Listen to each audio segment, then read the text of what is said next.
Avec son minaret culminant à 67 mètres, la grande mosquée de Dakar est un symbole de la coopération entre le Sénégal et le Maroc. Voilà 60 ans que l'édifice religieux fut inauguré.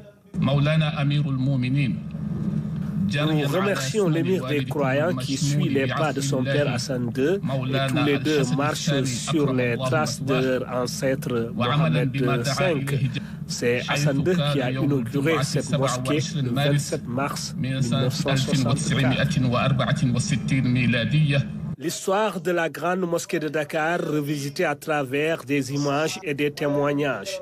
L'architecture et la décoration ont été expliquées. Ce patrimoine culturel et religieux est un témoin de l'histoire entre deux peuples. La grande mosquée de Dakar laisse des traces dans la coopération entre les deux peuples. C'est le symbole de l'amitié entre les deux nations, comme le veut notre religion. Un édifice qui traverse le temps. La famille royale marocaine a toujours œuvré pour l'islam et la Oumma. Sa Majesté Mohamed VI a mis en place une fondation.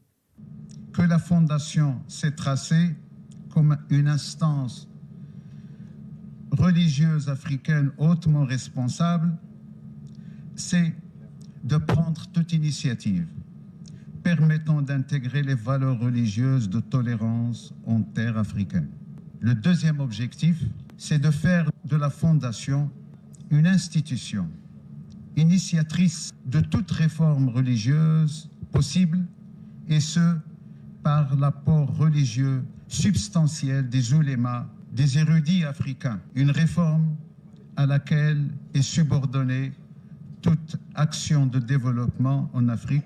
Le royaume chérifien a signé un partenariat relatif à la gestion et à l'aménagement de la grande mosquée de Dakar. D'autres axes de collaboration sont aussi prévus.